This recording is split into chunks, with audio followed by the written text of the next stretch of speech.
Welcome to Roadshow's AutoComplete, your weekly look at all the biggest news in the automotive world. My name is Tim Stevens. I'm editor-in-chief of Roadshow, and this week I'm joined again by Emme Hall, who's fresh back from the desert. How are you, Emme? Are you hydrated yet?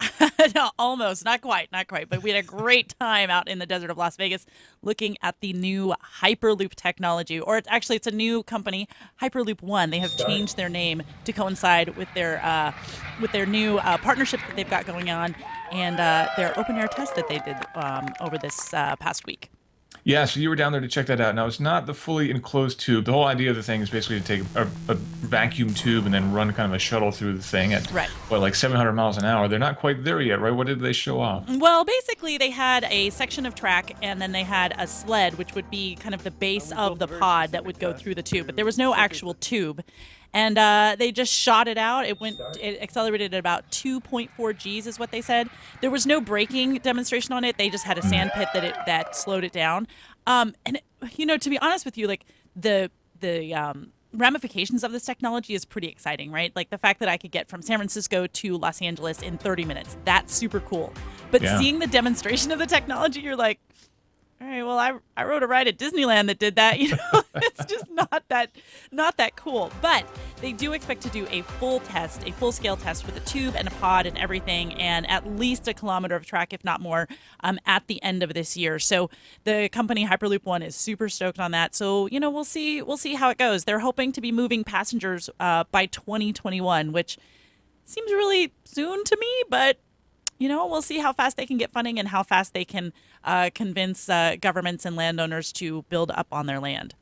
Yeah, and it seems to me like that's the big thing. I mean, the technology is obviously a challenge, but ultimately they're not doing anything, it's not exactly rocket science as Right. such. But yeah, getting people to allow them to build this elevated vacuum tube across their backyard, especially in California, that seems like that's going to be a Right. bit of a hurdle. Well, and it could be up above ground, but it could also be underground as well. So, we'll see. We'll see how it goes. But it certainly is exciting, and I will definitely be following this story.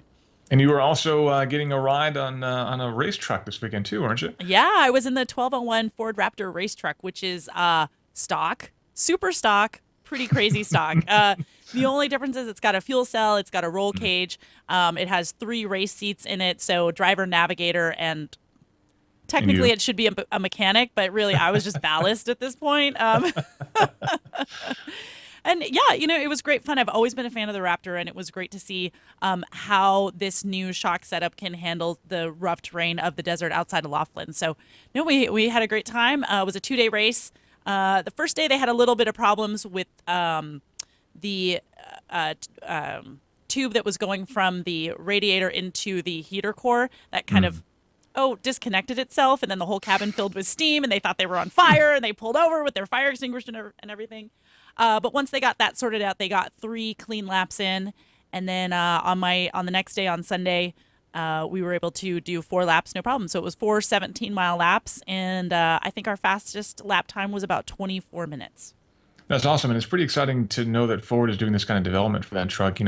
Everyone wants to talk about their race cars and race trucks being race ready, but I think this takes it to the next level. Yeah, definitely. I mean, they've been a huge supporter of Best in the Desert, and they offered a bunch of contingency for people, and they're really the only manufacturer that's offering contingency in off-road racing. Now, BJ Baldwin just signed a contract with Toyota to drive a new Tundra, but what's interesting is they didn't really talk about what the engine is in that. They just say it's the new Tundra. So who knows? But, this is definitely a stock car, stock truck, and they're using a lot of the data that they're gathering from how this truck behaves on the race course to program it into the production model, which will be available in the fall of this year. So very exciting. That's pretty cool. I've been doing a little bit of traveling myself. You were checking out Hyperloop, which was the brainchild of Elon Musk, and I was checking out another brainchild of Elon Musk. I was at the Tesla Fremont factory checking out the Model X production, which is now in full swing. We've got a feature coming up, so I won't say too much about it at this point, but we did get to go behind the scenes and see Model X's and Model S's rolling off the same production line, which is pretty cool. The last time I was there was years ago, and they were still just kind of getting up to speed on the Model S. But now they've got both cars rolling through there. But still, they've got a long way to go before they can get Model 3s rolling out of there as well, especially when they want to hit 500,000 cars per year. Right now, they're doing a couple thousand a month, something like that. So Yeah. we got a ways to go. But I don't know about you, but I love factory tours. I love seeing how these things come together. Yeah, it's pretty awesome. All right, so that's it for our weekend adventure. I guess we should probably dig into the weekend news now, shall we? Yes, let's do it. All right, so we're talking about Tesla. Some bad news from Tesla this week. An owner claims that his Model S drove itself into the back of a truck, or more specifically, underneath the back of a truck. The Model S has autopilot functionality and auto park functionality, so you can get out of the car and either using your phone app or the key, you can tell the car basically to drive forward or drive backward, and it will park itself, or it'll stop when it detects any obstacles. The problem here is the truck was a little bit too high, so the parking sensors on the Model S didn't pick anything up. The owner claims that he did not activate autopilot and that the car drove itself. That seems a little unlikely to me. I mean, I kind of get the feeling we've got some user error going on here. What do you think? Yeah, I mean, we probably do. I know that the Summon is still in beta testing, and it's a little frightening to think that a truck is out of your parking sensor range. Like, Yeah, that's true. I kind of want to know if I'm going to use parking sensors. Like, I want them to detect it all. Yeah, especially big trucks with cargo hanging out at roughly eye level to the driver. Yeah, you definitely want the car to stop before it's at. But we're still waiting on the official word from Tesla. But ultimately, I think we'll probably find out that the owner hit the wrong button and the car started and he walked away, Yeah. and the result was broken windshield and some of the damage to the car. But I'm sure we'll be finding out more. But ultimately, I recently spent a lot of time with the Model X and did auto park and autopilot and all that stuff. It found it to be very comprehensive, but absolutely there were issues and there were times when it didn't quite work as expected, which is why these things are labeled betas, which is an interesting thing on the automotive side of things. We haven't really seen a beta Yeah. feature on a car before, which I think is kind of good, but a little bit dangerous It too. is a little dangerous when you think about the intelligence level of some people out there, and to think that they've got beta technology in their hands Yeah. that they could easily mess up. Case in point here. So we'll see if Tesla keeps going with this. With this kind of development, or if they're just going to scrap it and say, you know what, no, we got to do all our testing in house for the safety of people and those around them. Yes, keep them safe from themselves. So the beauty of these systems, of course, is that Tesla doesn't have to do a big recall when they want to update them. They can just push out more software. Unfortunately, Dodge not so lucky. They have a 200,000 unit recall of the Journey due to a block heater issue and also an issue with the power steering pump. Effectively, somehow the two combine in low temperatures and result in leaky power steering fluid. So ultimately, you might start your car in the morning, and though it would start and be warm, you wouldn't be able to turn the wheel, or at least not very easily. So that's not good. So if you have a Dodge Journey, definitely check it out. 200,000 recalls. And we've got some other recall news. We'll just plow right through the recalls now and get it over with, and then Yeah. we'll move on to the rest.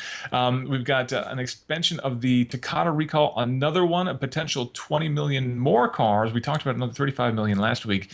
20 million more cars from Honda being added onto the list. According to Nikkei, we're looking at mostly Japanese cars at this point, and this numbers keep getting bigger and bigger. Last week, when we saw 35 million more, we thought, oh, we got to be reaching peak Takata. But man, it seems like we got a long way to go, right? Yeah, and I mean now we're getting recalls from manufacturers like Tesla and Fisker.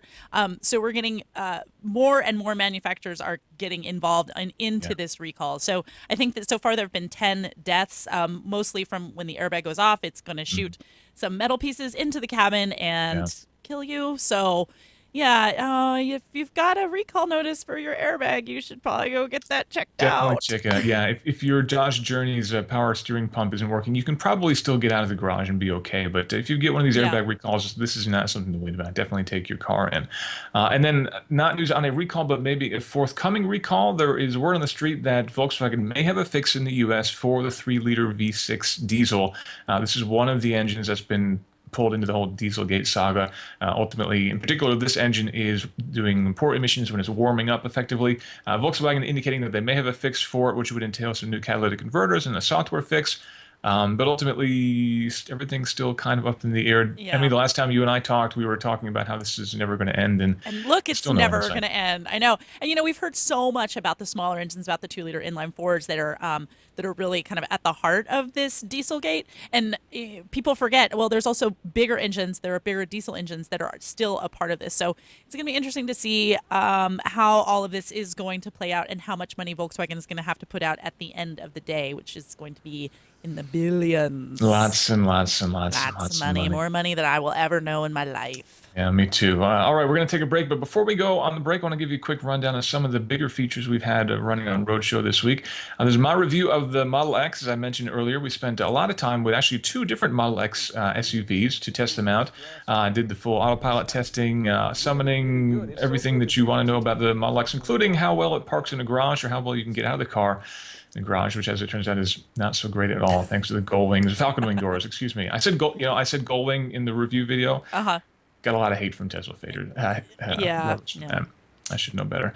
But anyway, you can check out the full review in the video on the site. But we've also got reviews of the new Toyota RAV4 and, interestingly, the new Toyota Prius, not the plug-in Prius, just the Prius Echo, which Antoine on our team was able to get 59 miles per gallon. He said without even trying on that thing, that's really, really impressive. The EPA rating is 56, and to better that with probably some heavy-footed driving, that's impressive. Yeah, Antoine is a little bit of a lead foot, as kind of we all are. But it's, he did a really great job on this feature. He's tracked a lot of his mileage. He's got maps, he's got charts, he's got all these great things. So if you're really interested in the Prius and how you can eke the most out of that car, take a look at his feature because it's got a lot of information. So Hypermilers, check out theroadshow.com and make sure you check out Antoine's feature. We'll be back with more news after this break.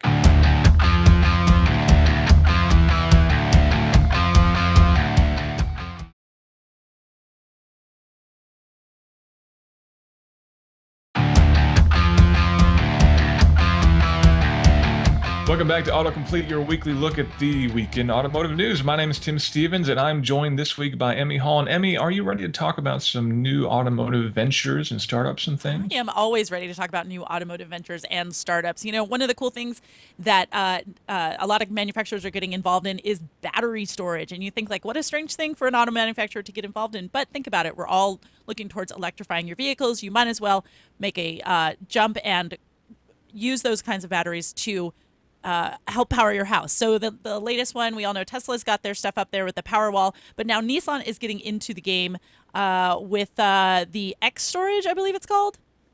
That is correct. Yeah. So basically, it's a battery pack that will live in your house, and it could serve a couple different features. It can kind of buffer power. So if, for example, there's a big difference between power cost during the day versus at night, your house could basically be powered by this battery during the day, then it could recharge at night and save you a lot of money. If you have a solar powered system, it could kind of charge up during the day and get you through the evening. And if you had a power outage, it could also get you through that kind of thing as well. So these are pretty handy little things, and they're just starting to come on the market. Yeah, we have a house in Mexico that is all completely off the grid and solar powered, and the batteries are just these like giant.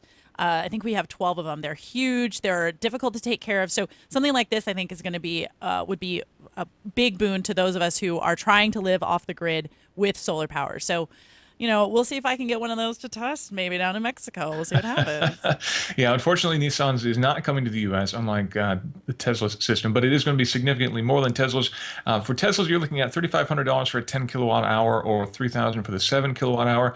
The Nissan one is 4.2 kilowatt hours for about $4,500, so it is significantly more, but it does seem to be a little bit more flexible in how you can use it than Tesla's system, and that Tesla's system, as I mentioned, is still pretty hard to get hold of, so we'll see. But another nice thing about these is that they actually give you a really good way to recycle car batteries, because that's basically all that these things are. Car batteries for your Tesla EV or your Nissan Leaf or whatever else, those things have a shelf life of 8 or 10 years, and at that point they kind of stop delivering the kind of range that you need for a car. But they're still perfectly good batteries, and then swap them into one of these things, and you could be good to go. It could be a great way to keep these out of landfills. Yeah, awesome. So definitely good technology to see. And as I live out in the country, and we do have power outages, and I have a big, ugly gasoline generator, I would certainly like to have one of these instead. I think it'd be a cleaner, quieter way to go. Anyway. Yeah, I'm sure your neighbors love your giant gasoline generator. Well, they all have them too, so we're all kind of in the same boat. Other new ventures for car companies include car sharing. We've talked a lot about car sharing, and it seems like every manufacturer is in some way or another getting in on the car sharing game. BMW has expanded their presence in the U.S. quite a bit with a service called Reach Now, and they are saying how successful they've been. In the past month, they've got 13,000 signups in Seattle alone. They've got 370 cars up there as well, which is it's actually a lot of cars in Seattle all tied to this service. If you have the service, you can use your phone to unlock a Mini. I think there's also some 2 Series and 3 Series BMWs that you can unlock. Basically, you walk up with your phone, hit a button, the car unlocks, you take it where you want it. When you're done, you park it, you get charged by the minute.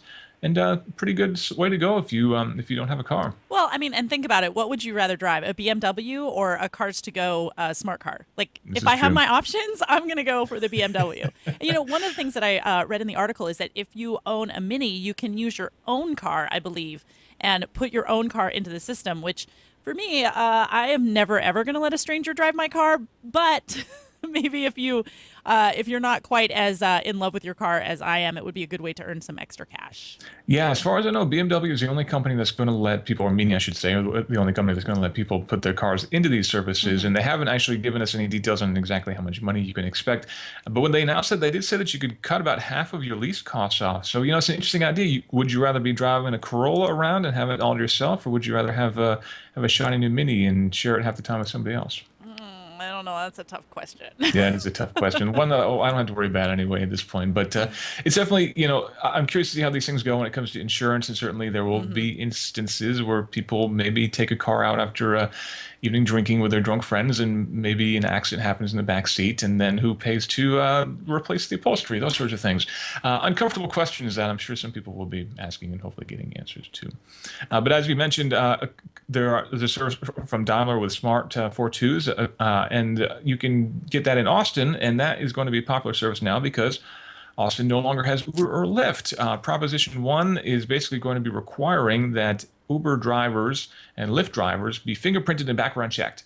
And that is something that both those companies don't want to happen. And so they've basically opted to just pull out from Austin, which is great because I'm going to Austin this weekend. So Oh, I'm have gonna fun get with around. that. Thanks. Now, Yeah, do regular taxi cab drivers need to get fingerprinted and background checked?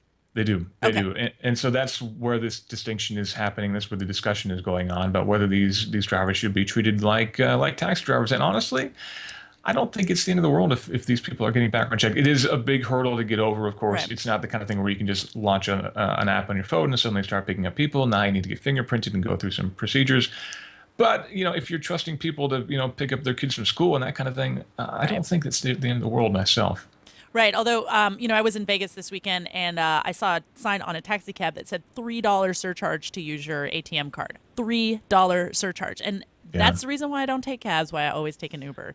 Yeah, and of course, that taxi driver is going to take you down the strip every single time too, and right. get you stuck in traffic. And and he's going to recommend whichever nightclub is going to pay him $20 to take you there too. And taxis are kind of an unfortunate scene too. So you can see both sides of the equation here. But anyway, if you are in Austin this weekend, as I maybe you're going to have to find your own way around. But soon we won't need drivers at all, and very soon actually. GM has a partnership with Lyft. They made a big investment with Lyft, and they actually, when they launched the Bolt, B-O-L-T, Bolt EV, they said that car has kind of been designed with Lyft in mind, and in fact, they're going to be doing some fully autonomous Bolt testing in the near future in an undisclosed city. But within a year, they said they're going to have some fully autonomous Bolts in the Lyft system, and in the app, you'll basically get to say whether you want a driver or not, which will certainly get rid of the fingerprint issue, right?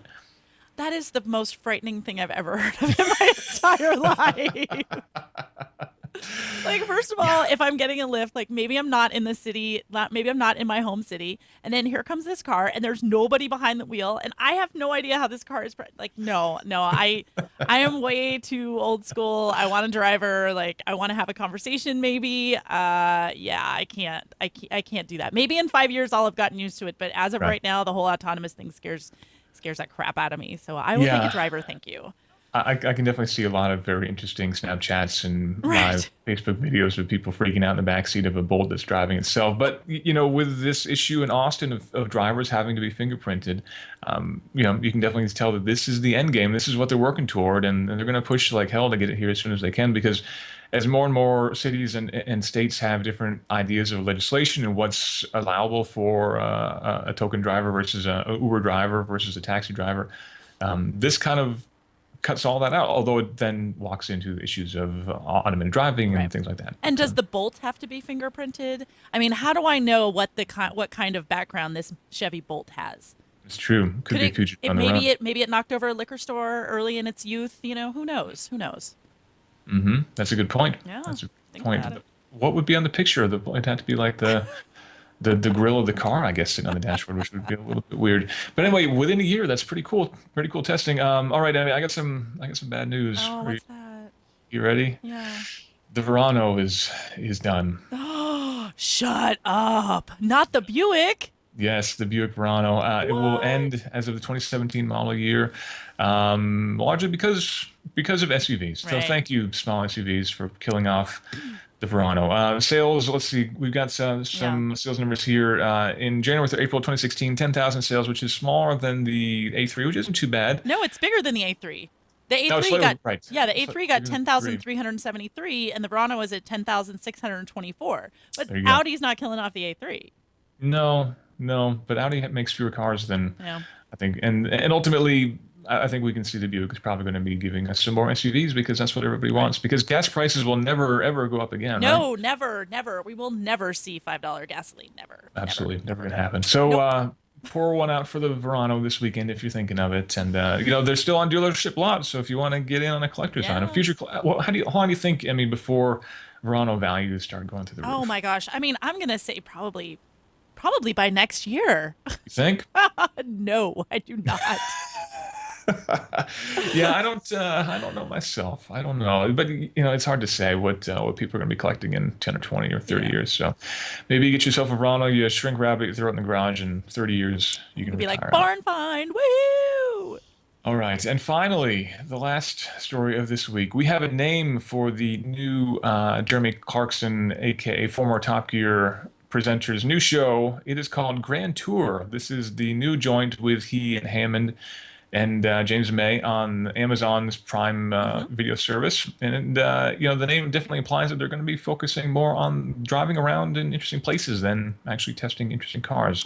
What do you think? Yeah, I mean, it's interesting. I have the old Top Gear has been on my Netflix now for forever, and I always scroll through it and I go, I could watch Top Gear.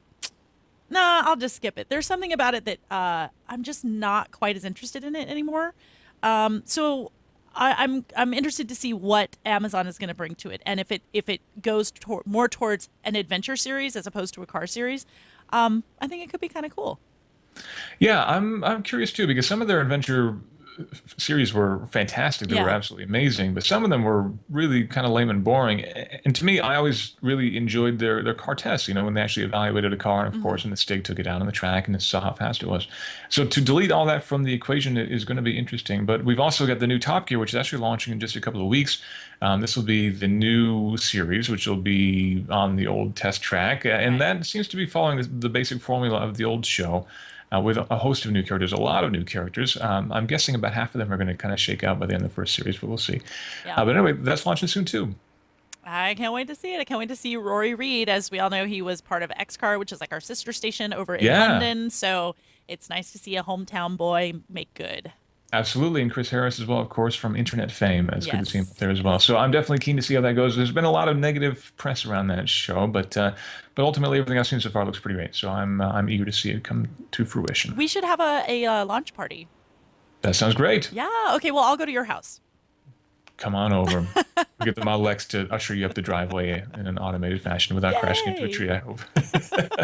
All right, that's all I got for the news this week. Emmy, did I miss anything? I don't think so. That was a lot of news for one short little week. Yeah, I think so. I mean, we got through all of it. All right, thanks everybody for tuning in as ever to Autocomplete. We'll be back next week with your next look at the weekend news. And until then, check out theroadshow.com for all the latest and greatest. And again, we'll see you next week. Have great weekends, everyone. See ya.